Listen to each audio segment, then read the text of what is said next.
The state of Hesse is home to Kristina Hänel, the newly named Walter Lübcke School, and Apfelwein, 3 good reasons to do a Hessen Special. Konrad reports on the end of another Nazi trial, Megan catches up with the cosmic mystery that is the continued existence of paragraph 219a, and they both drink fancy cider from a snazzy black can. Prost!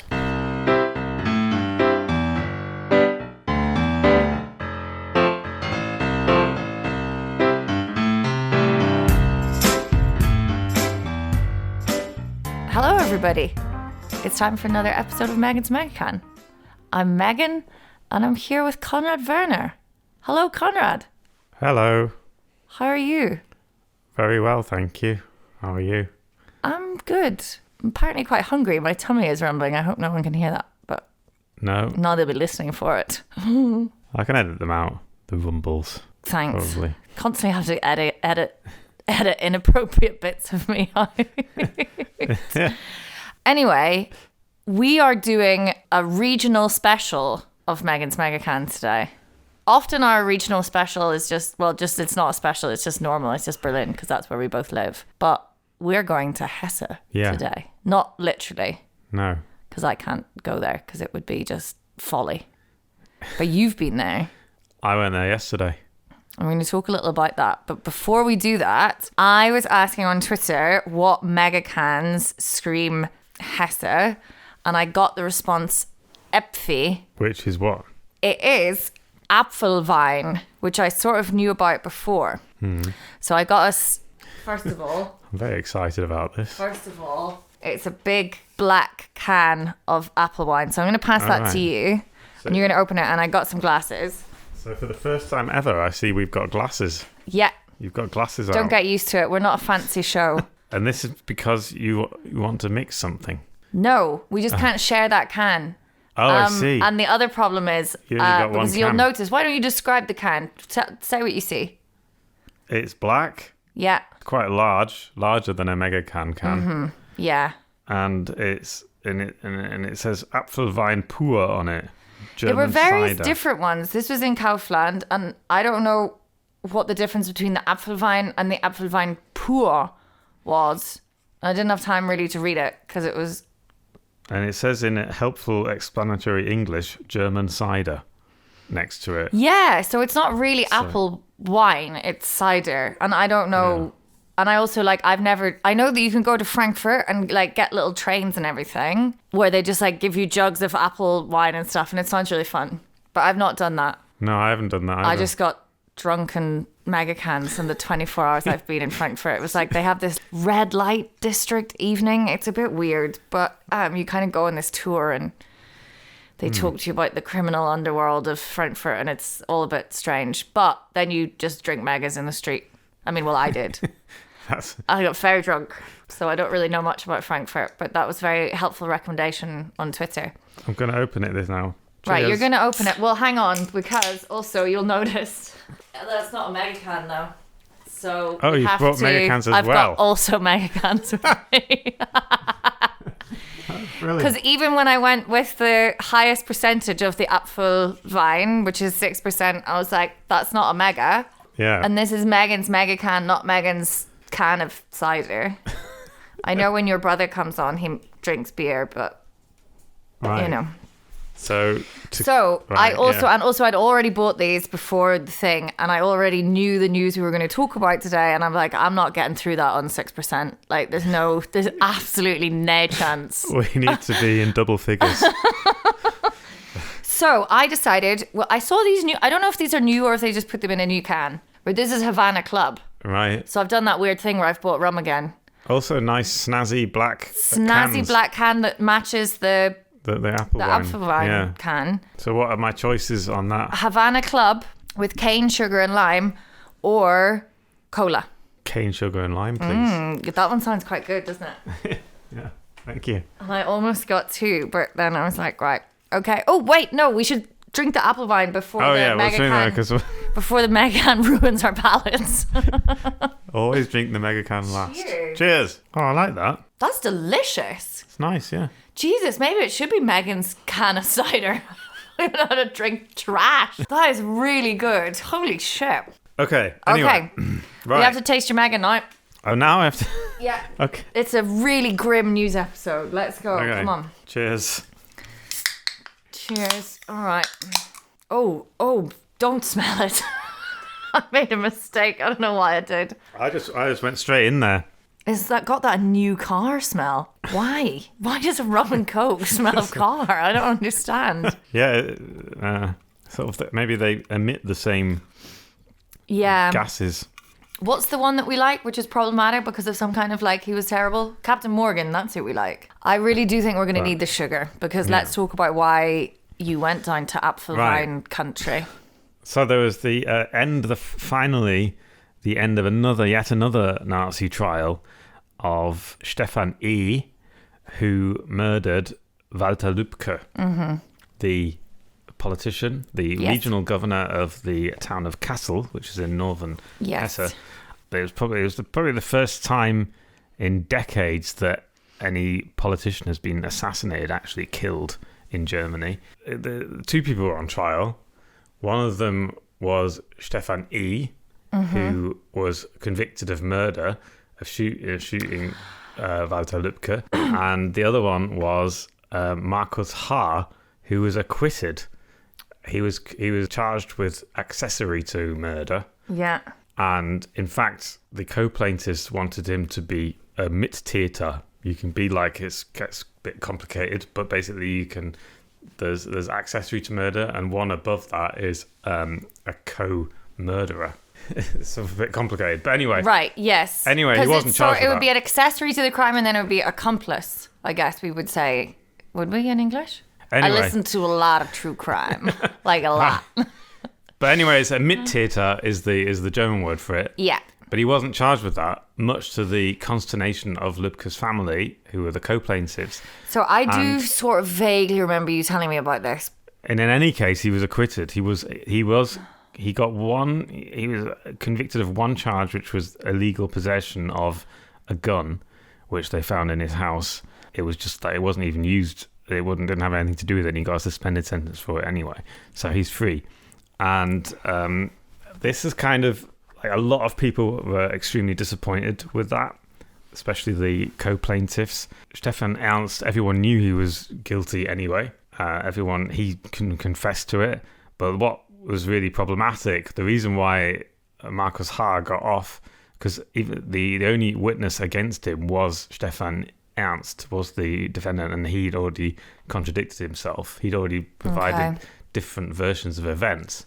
Because if you remember, I told you about this, his defense lawyer was sacked, his first defense lawyer. Yes. And he was sacked because he made him give false testimony, which is a crime in itself. So there's probably going to be some kind of trial of the defense lawyer too, because he may have committed a crime by telling Stefan Ernst to implicate the other one.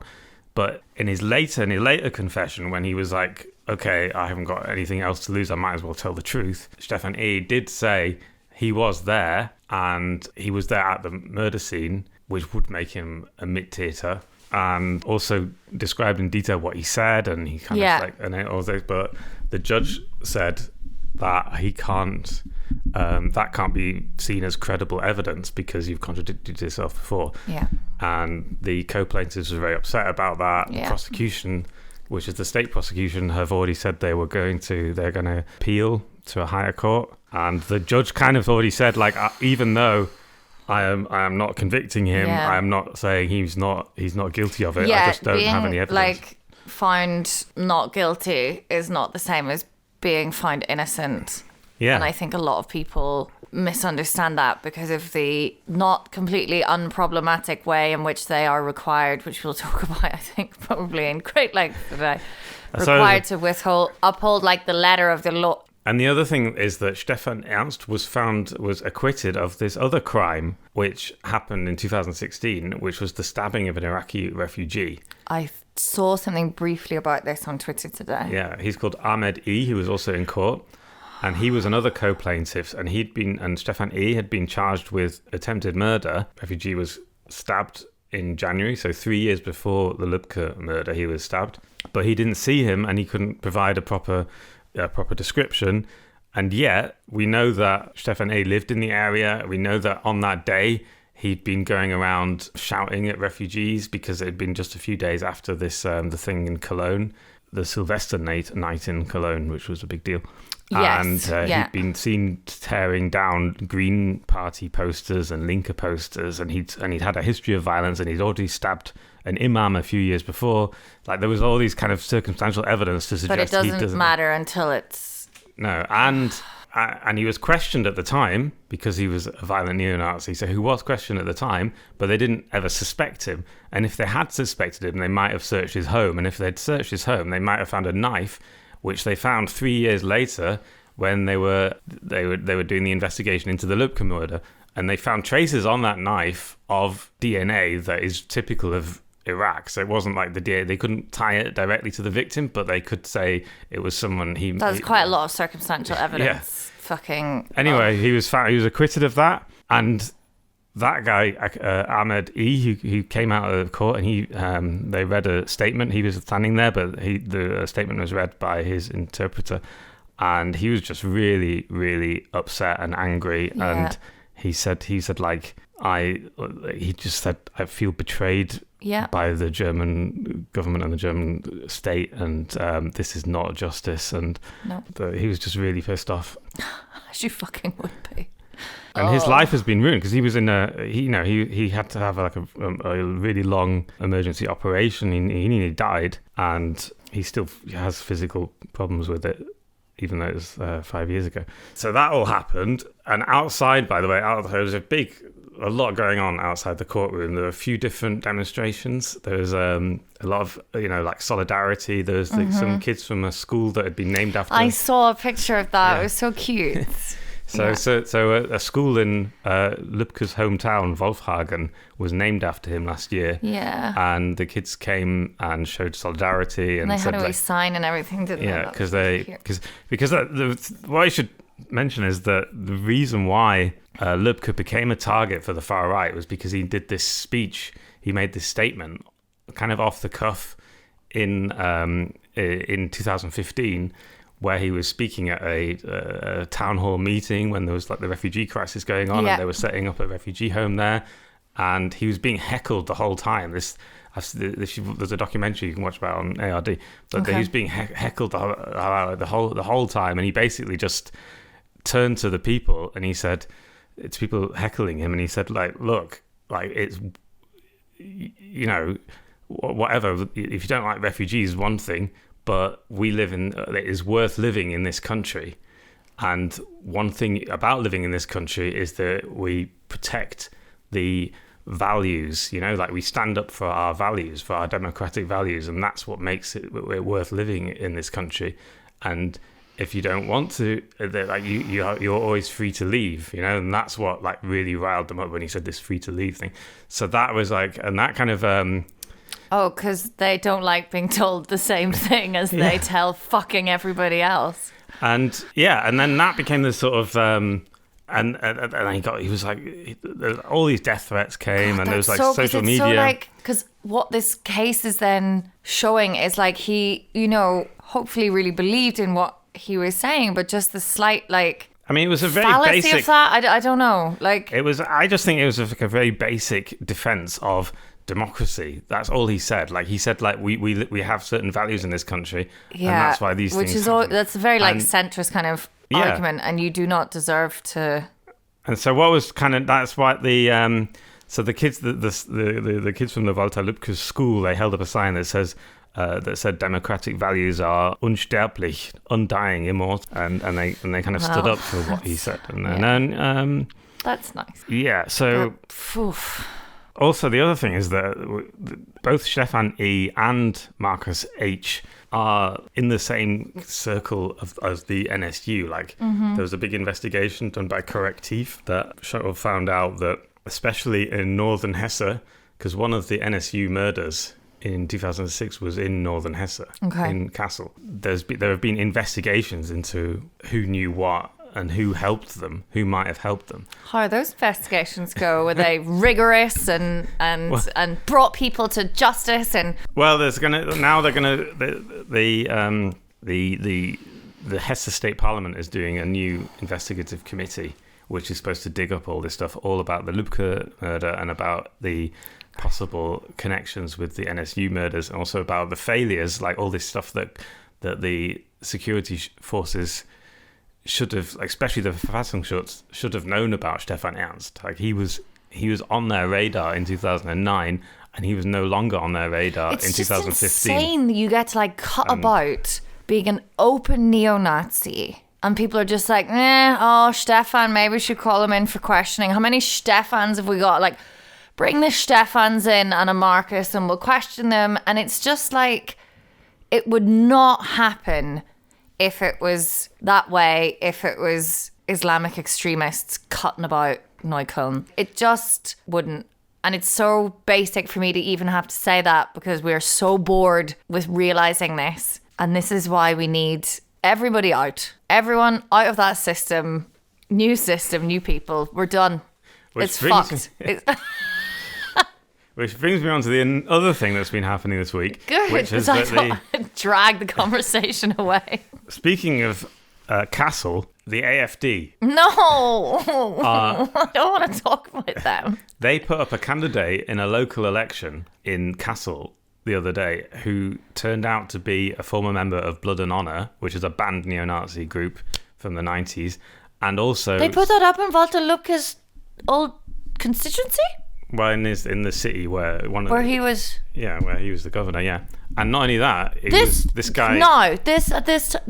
Yeah, this week. They put him up as a candidate, and then they... Oh, my good fucking God. Well, I haven't said it all yet. Hang on. Oh, no. He's called Christian Wenzel, and it turned out Christian Wenzel, this candidate, had also been writing letters to Stefan Ernst in prison, offering him his support, you know? Like, he was someone who openly supported. He's someone who was well known in neo-Nazi circles in northern Hesse. We need to... The AfD cannot... Absolutely not. Well, they did annul his membership when this came out. It only came out... fucking prison! Because of the Antifa. But Antifa did a lot of research into this. There was a lot of researchers...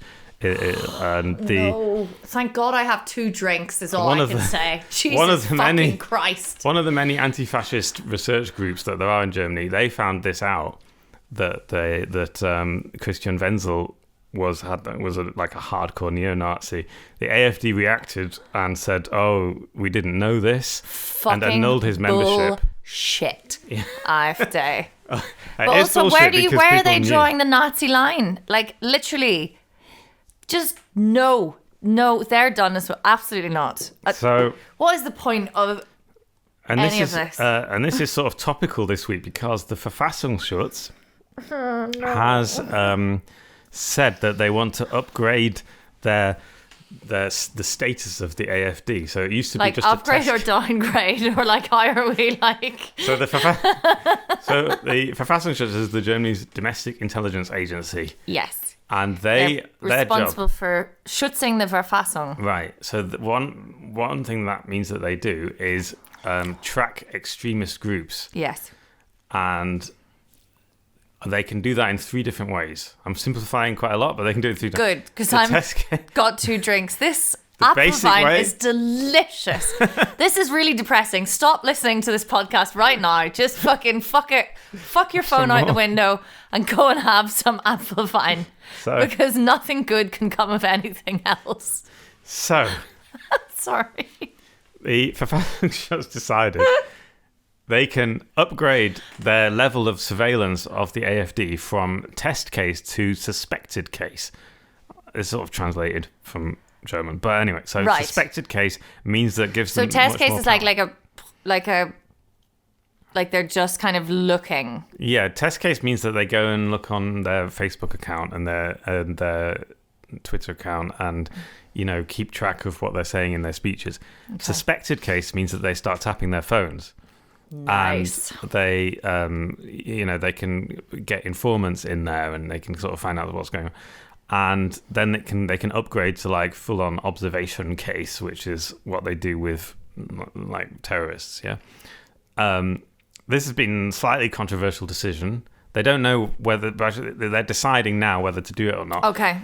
Interestingly, they don't actually need to say whether they've decided to do it or not, because it's the Verfassungsschutz, it's domestic intelligence, so they can they're supposed to be a wee bit secret about these things. So for all we know, they've already done it and they've already upgraded, but they just haven't told anyone. And also the Verfassungsschutz has, like, because it's federal system, so there's a federal Verfassungsschutz and there's one for each of the states as well. Okay. And in 3 states, they are already a suspected case anyway. We know that, so they're already being tracked and I wonder which states they are. Is Berlin one of them? Please tell me Berlin is one of them. Like, they have their emails. Their emails can be checked and stuff. Like, people can read their emails. Not us, but the intelligence agencies. So the 3 states the 3 states that have already have them at this level are Brandenburg, Saxony-Anhalt, and Thuringia, which are all states where the AfD is particularly successful in the elections. Okay. They're most successful. Right. So there's that. So I just wanted to bring that in, really. But they kind of have to decide, and the AfD has complained, and they have to sue. They have to sue people. They're also going to the Constitutional Court to say this is against our equal rights because we want to run we want to announce the candidature of a neo-Nazi in the constituency of a politician who was murdered by a neo-Nazi this week. So we'd actually like you to not investigate us on suspicion of being Nazis, please. Fuck you. Fuck all of you. Yeah.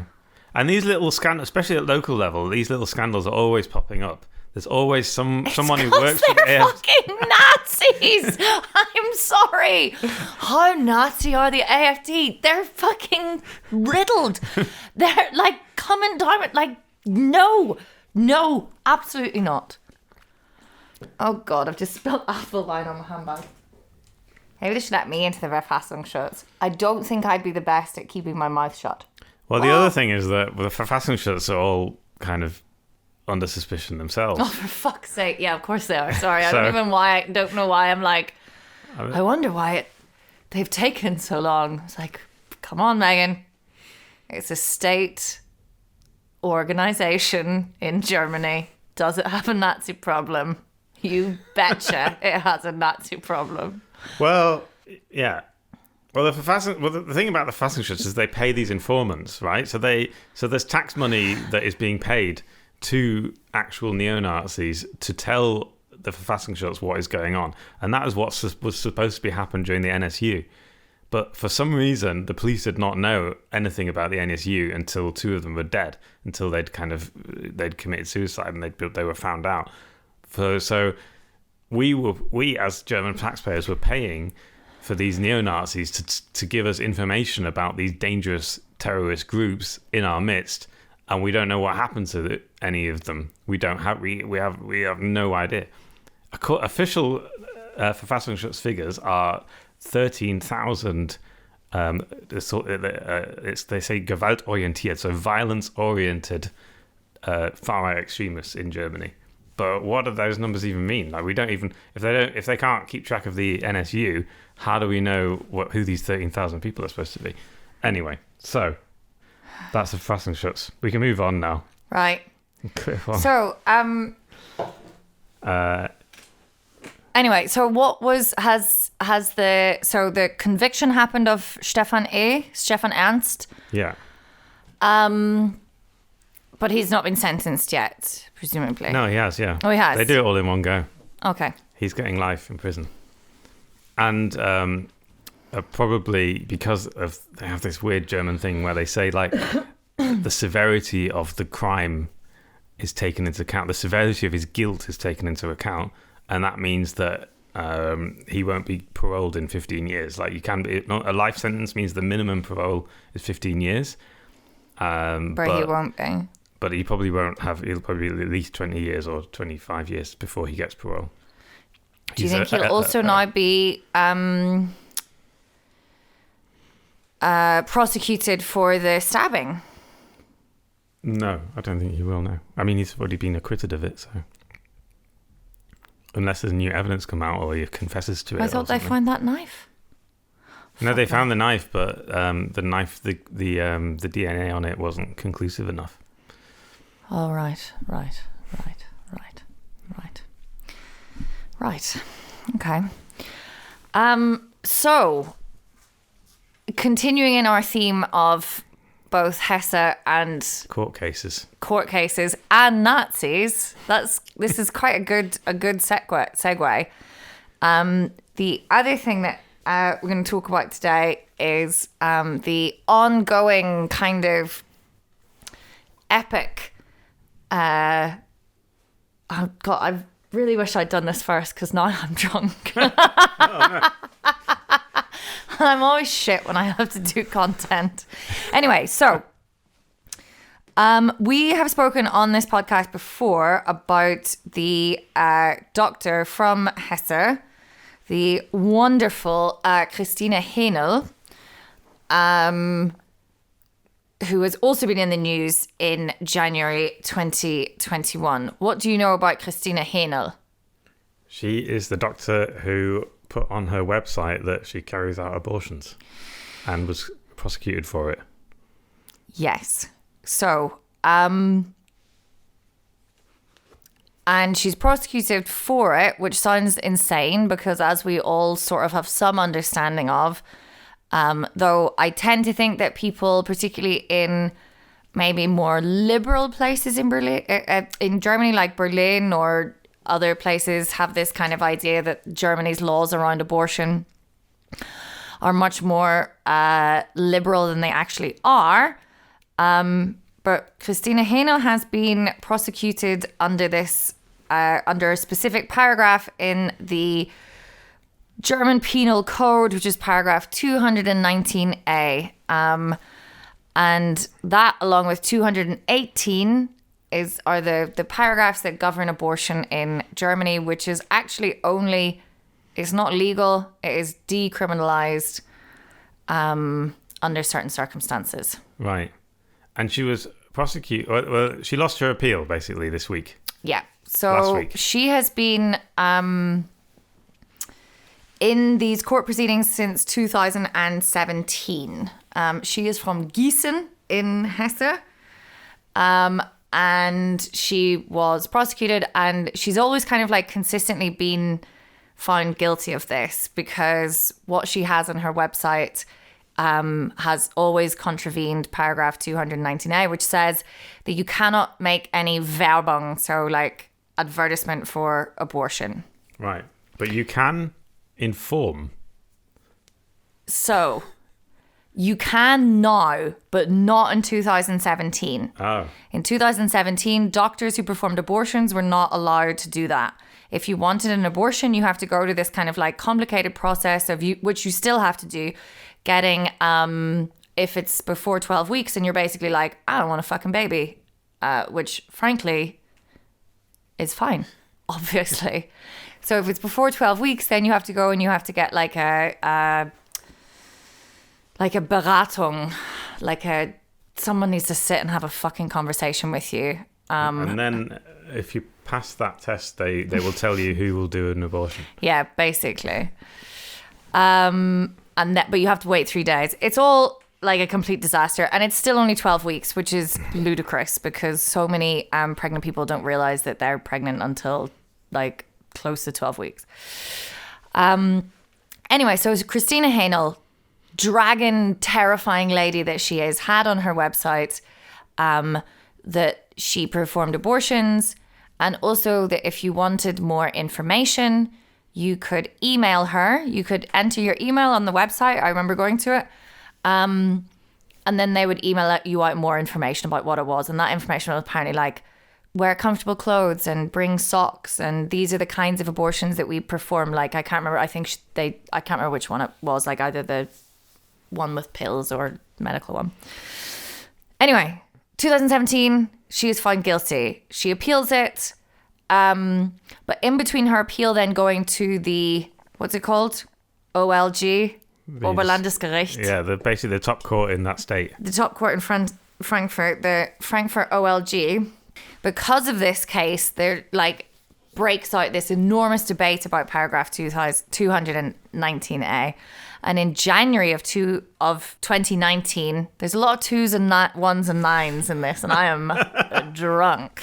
So you're doing great. So January 2019, the fucking coalition comes up with this, what Hänel herself calls like unsäglich, have I said that right? Like, that's a new word for me today, like unspeakable. Yeah, they tried to compromise. Yeah, they tried to compromise. So basically they've said that now you're allowed to say that you do abortions, but you're not allowed to give any other information. So not whether it's... Right, the method. Yeah, not the method, not nothing.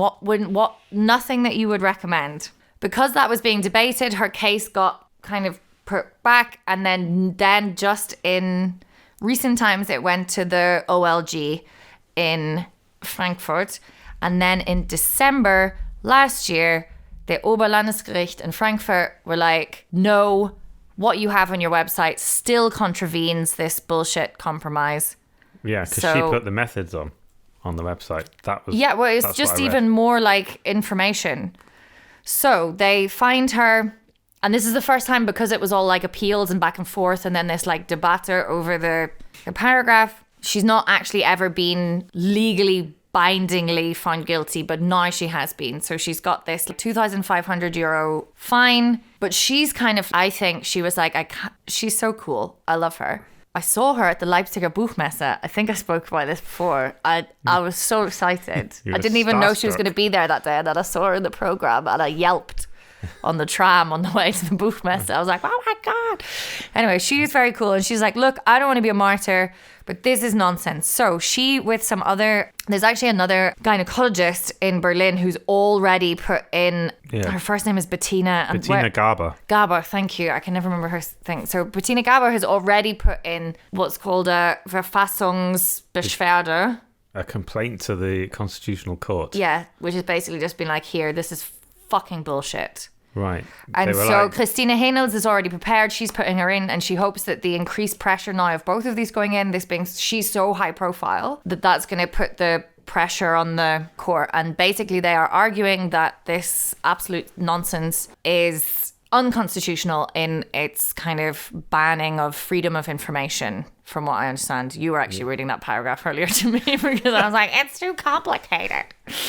Yeah, they want to go to the court and say that this law, as it stands, restricts the freedom of expression and information of the doctors. Yeah, it means they cannot do their jobs to the best of their ability. It's a bit like if I was having to legally, my mandate was to be able to prepare students for their Abitur exams, but I wasn't allowed to tell them what was on the exam. And it's absolute fucking bullshit. Like, it's bullshit for those reasons, but it's also bullshit because of how this is all kind of happening. That law should not exist in the first place. The idea of advertising abortion is insane. And it's the Nazis thought it up, that term and that thing, and they added that paragraph.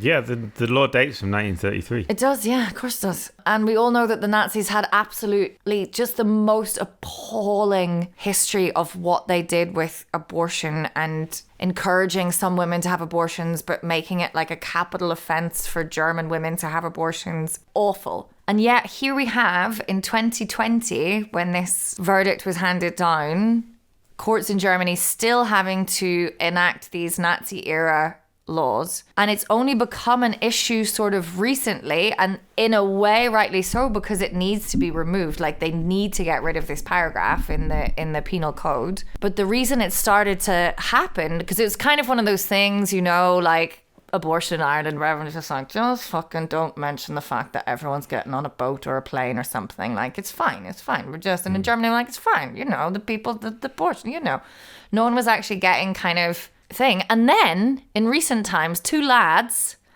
have taken it upon themselves. Yannick Hendrich is one, and the other one, whose name I don't have to hand, but he runs the baby cost, as in comparing abortion to the Holocaust for babies. And they're a couple. No, they're just two lads. They're not even like, maybe they're aware of each other, but not, they're just two. Honestly, Yannick Hendrik really fought for his anonymity for a long time, and then like people found it out, and obviously now all the pro-choicers are saying it all the time. They painted a big mural of him and his name on the side of the Rote Flora, that big like squat in Hamburg. And he has taken it upon himself to go on the internet and find all the doctors that do abortions and report them. There's a horrendous interview with him and the Tats that's all like from a few years ago when this was all sort of kicking off. Where he meets them in a car because he doesn't want to be disturbed, and he's like a mathematics student. He's just like, well, it's not about my religious things, but it's about, and look, it's not about him personally, like it isn't. But I will say that at the end of the interview, no, in the middle of the interview, like, have you ever spoken with like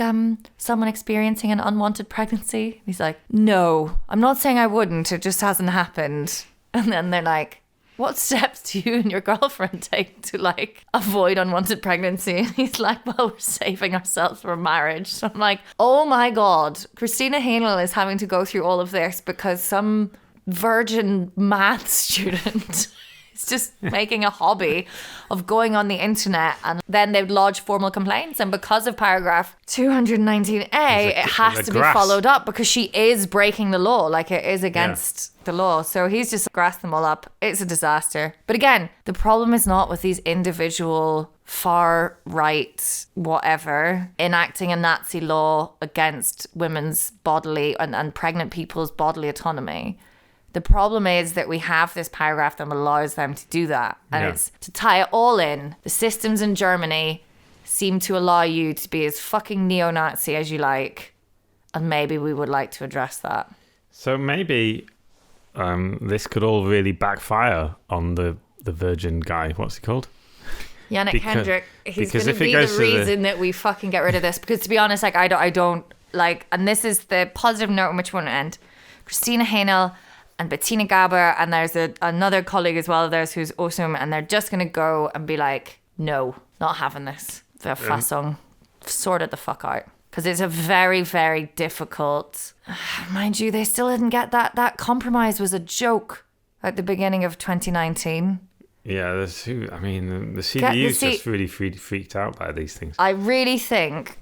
Did I tell you about how I've thought of how old people can repay young people for how we've protected them during Corona? How? I was talking to a friend of mine about this, and she was like, her parents were kind of like a bit older, and they're like, we would like to offer to pay for the vaccine, you know, so young, and everyone else can get it for free and stuff. And I just think they just stop voting. If you're over 65, you repay. No, seriously, you fucking repay the youth of the country in which you live by. You do not vote. We have shown you that we will protect your interests, in a large part, sacrifice our livelihoods, going to freaking clubs, pubs. I'd kill someone to go to the pub right now, but I don't. I am not going to the pub in order not to kill people. So just don't vote. And in recompense, they could not vote. Not recompense, just as a gesture of goodwill. Because, like, everyone's going to look after old people anyway. And now they have proof that young people will actually do that. Yeah, but some old people are cool. Yeah, sorry, I'm not meaning to imply that all old people like vote for like crap parties like the CDU. But we know that Brexit wouldn't have happened if old people hadn't voted. Please, but like even like the cool young old people, you can like, you know, do other ways to be politically active. Yeah, I don't want to like disenfranchise loads of people, except that I do. And there's such a small fucking minority. Much like there's a small minority of young people who are cunts and are still having like illegal raves. We'll fucking sort them out. You just, I'm sorry, 65, maybe 70. Have you finished your drinks? I've finished my wine, my apple wine. Well, there's still this. That's your bit there. Oh God. But I'm still working away on my Havana Club cane sugar and horrible rum. I bet these actually taste pretty similar. Your cola one and my lime one. Yeah, mine doesn't taste very cola-y. It just tastes of sugar and mine just tastes of rum sugar. That's like made in a factory rather than in a distillery. Not in a pirate's barrel like the Captain Morgan that we like. But what I will say, because I did actually research this, because this is the kind of person I am, and I don't want to get too much into I am not lauding the Cuban government in any way. But I did look into abortion rights in Cuba, considering I was going to be talking about this a lot, and we're drinking Havana Club, and they have had free legal abortion since like 1965. Yeah, I can imagine. Yeah, I mean, and a lot of that was there was a huge mortality rate. And they've been sending doctors all over the world to help treat COVID. Yeah. I mean, I don't want to get too into the like fucking let's decide if Cuba is whatever. Okay. But in one way, and that's very unusual for Latin America. Oh, another thing I had to mention. We started in Hesse and now we're in Cuba. Yeah. You can donate if you do pro-choice Germany, pro-choice Deutschland. They have set up like a thing to donate to Kristina Hänel's legal costs. And also, of course, Poland, if you can help anybody out there, because they just fucking passed that law. There's a solidarity demo in Berlin tomorrow. Yes, let's all go, because this is horse shit. Yeah. With the Giavuche. Cool. All right, that'll do. Have a good weekend, everybody. Drink some Apfelwein. Absolutely do that. 100%. Try not to be a Nazi. There is no try. Just don't be a As Yoda said, there is no try. Goodbye, everybody. Stay safe, stay healthy. Bye. Bye.